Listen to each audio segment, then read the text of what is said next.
Olá, prevencionista, profissional de segurança do trabalho. Meu nome é Wesley Silva e nesse vídeo eu quero falar um pouquinho sobre um grande desafio que tem no processo de gerenciamento de riscos psicossociais. Na verdade, o grande desafio que eu vejo após realizar diversas avaliações não é o processo de levantamento dos riscos psicossociais, e sim o processo de construção de um plano de ação e implementação das ações. Então, vem comigo nesse vídeo que eu vou explicar mais detalhes sobre o tema. Primeiro, eu preciso relembrar com você, o que são fatores de riscos psicossociais. Entenda que fatores de riscos psicossociais estão relacionados a fatores ergonômicos, estão dentro da ergonomia. São os fatores presentes no ambiente de trabalho, é importante entender que é o que tem no ambiente de trabalho capaz de gerar uma doença no trabalhador, e não são os fatores que o trabalhador traz de casa para o ambiente de trabalho, por mais que isso possa causar um acidente, causar um adoecimento ou prejudicar a produtividade, nós estamos falando do que está dentro do guarda-chuva da organização, então está previsto na NR1. Então, os fatores de risco psicossociais são as fontes do risco, ou seja, o que tem no ambiente de trabalho ou o que acontece no ambiente de trabalho, que com a interação com o indivíduo, com o trabalhador, é capaz de gerar um adoecimento. Eu vou deixar aqui em cima um linkzinho de um outro vídeo que eu gravei explicando mais detalhes sobre os fatores de riscos psicossociais. Mas lembre-se, está relacionado ao ambiente de trabalho, o que tem no ambiente de trabalho. E essa condição que tem no ambiente de trabalho, com a interação, é capaz de gerar um adoecimento. Para avaliar, os fatores de riscos psicossociais, existem metodologias e ferramentas que vão me permitir diagnosticar o ambiente. Eu não quero diagnosticar aqui nesse momento o trabalhador, eu preciso diagnosticar o ambiente. Assim como eu preciso de uma metodologia, por exemplo, para avaliar a vibração no ambiente de trabalho, porque ela pode causar um adoecimento. Eu preciso de uma metodologia para avaliar fumos metálicos, eu preciso de uma metodologia para avaliar esforço físico, eu preciso de uma metodologia para avaliar poeiras. Então, eu tenho ali métodos que me permitem avaliar aquela condição no ambiente de trabalho e, a partir disso, estabelecer, de acordo com algum parâmetro, se isso é capaz de gerar um adoecimento ou não.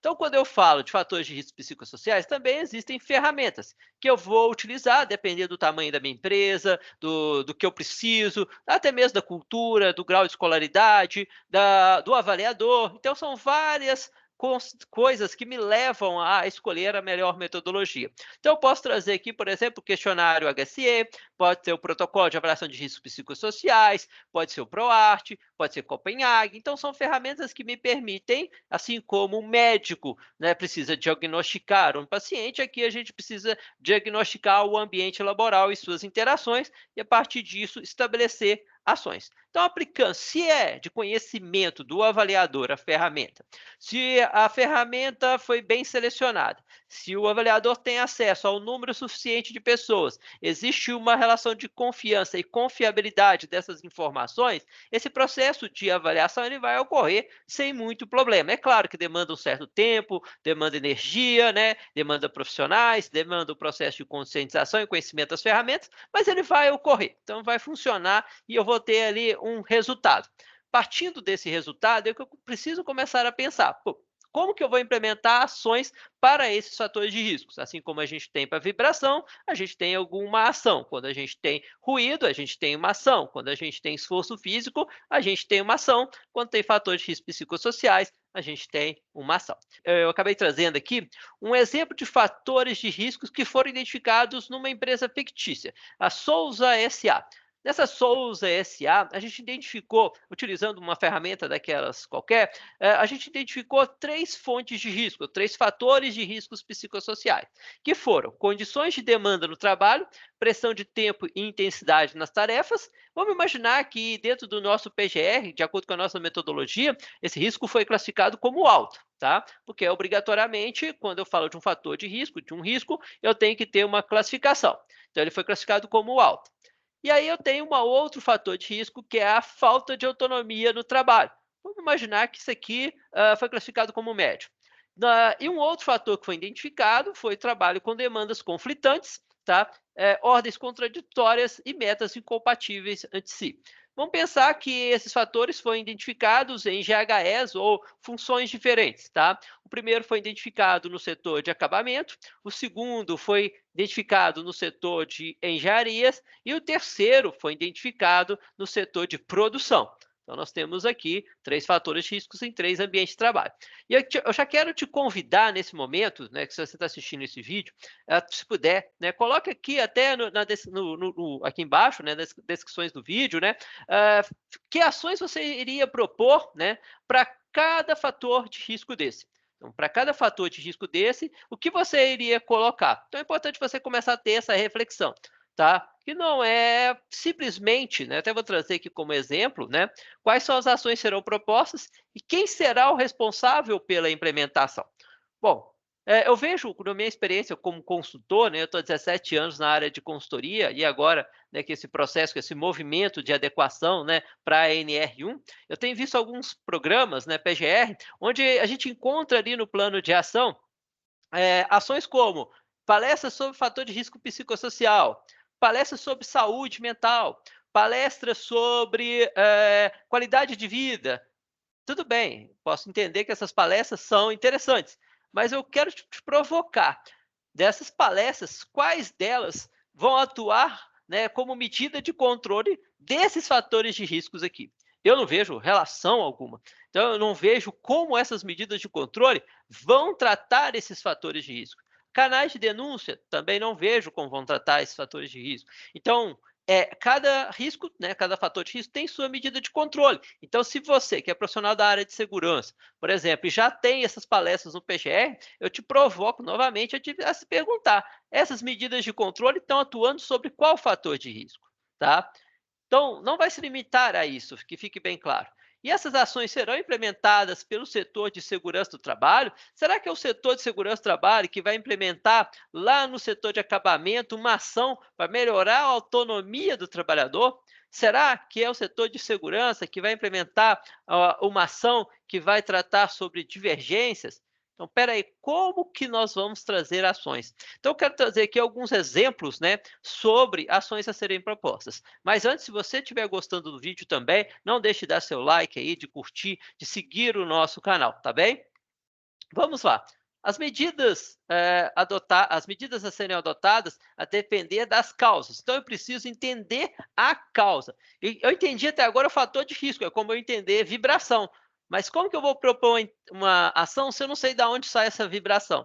Como que eu tenho poeira? Beleza, já identifiquei, fiz a avaliação, identificou que tem poeira no ambiente, mas qual que é a fonte? É uma máquina? É da movimentação de veículos? É do processo produtivo? É de um processo de lixo de acabamento da peça? Se eu não souber aonde que é essa fonte, eu não tenho como propor uma ação. Eu sei que tem poeira e ela pode causar um adoecimento. Eu sei o EPI, mas eu não consigo resolver o problema na fonte. Aqui é a mesma coisa. Se eu tenho condições de demanda no trabalho por tempo, né, e intensidade, eu tenho que me perguntar qual que é a causa disso. Pode ser várias, pode ser falta de mão de obra, pode ser falta de disponibilidade de equipamento, por exemplo, depende de uma empilhadeira, pode ser equipamento ultrapassado e aí alinhado a um fluxo de vendas muito grande, pode ser, né, necessidade de grandes deslocamentos para produção na peça, então você tem uma perda muito grande, retrabalho, então eu fiz o trabalho, aí chega na qualidade, a qualidade reprova, manda de novo. Além de eu ter que fazer a peça que eu tinha que fazer, eu ainda tenho que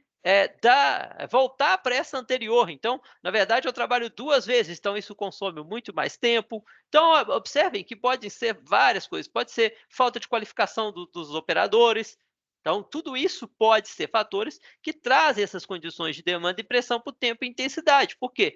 Eu tenho vendas, eu vendo o produto, eu preciso fabricar esse produto e eu chego ali no último setor, que é o acabamento. Então, o acabamento, eu tenho que carregar o caminhão e eu tenho o setor de acabamento, que é o último, né, a ser, né, a última linha do processo.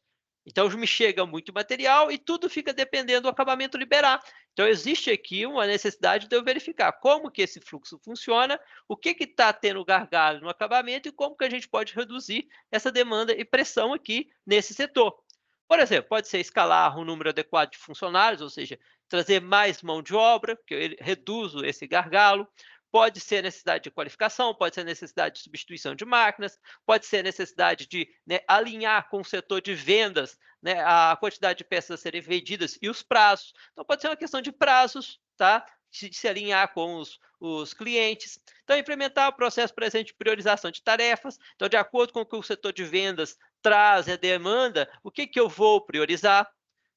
Por exemplo, a falta de autonomia. Por exemplo, combinar o nível de autonomia conforme as habilidades. Vamos imaginar que você que está me assistindo é um profissional muito experiente, então você pode ter muito mais autonomia. Como aqui eu estou trazendo do setor de engenharia, então você pode ter liberdade para aprovar determinados projetos, você pode ter liberdade para definir a forma de fazer, o melhor horário para fazer aquilo. Então você pode ter ali algumas condições. Aquele que tem pouca experiência, ele vai ter um nível de autonomia menor, então eu preciso de um acompanhamento maior. Então observe que é uma questão de gestão. Incentivar que os trabalhadores sugerem mudanças eficientes. Então, eu crio um canal na minha empresa, ou uma forma, ou reuniões, para ser processo de reuniões de pé, uma vez por semana. As pessoas vão implementar e discutir ações de melhoria. Pode ser um processo de sugestão, outra forma digital, não sei, de acordo com a fonte. Trabalhos com demandas conflitantes, ordens contraditórias. Por exemplo, no caso desse setor em questão, os trabalhadores, né, daquele setor, vamos imaginar que são 10, e eles recebem ordem de 2 supervisores diferentes. Então isso acaba gerando conflito, ele deveria fazer de um, aí ele começa, o outro pede outra coisa, não existe uma priorização, então isso dificulta, então isso gera com que o trabalhador gera estresse no trabalhador. Então, que ações eu vou propor? Por exemplo, garantir que o trabalhador tenha preferencialmente um único supervisor imediato e evitar ordens contraditórias. E implementar, por exemplo, o sistema de OS, onde ele recebe o fluxo via sistema. Então, eu tenho um setor de planejamento que passa para ele exatamente o que ele tem que fazer. Então, ele só pega uma nova demanda quando a outra demanda chega para ele. Não pode ficar gerando mais de uma para ele enquanto aquela primeira está aberta. Então, observem, olha as ações que foram propostas. E aí, essas ações são de responsabilidade do setor de segurança? Como o setor de segurança vai atuar sobre isso aqui? Eu não vejo como o setor de segurança vai atuar de forma sistêmica sobre isso. Ele pode ajudar, ele pode auxiliar, ele pode estar ali no acompanhamento, na análise das ações ao longo do tempo, mas aqui eu dependo de, às vezes, RH, dependo de gerência, eu dependo de diretoria, supervisor de campo, liderança direta, né? Vendas, como eu disse. Então, pode ser uma questão de processos. Os fatores de risco, muitas das vezes, estão relacionados a processos.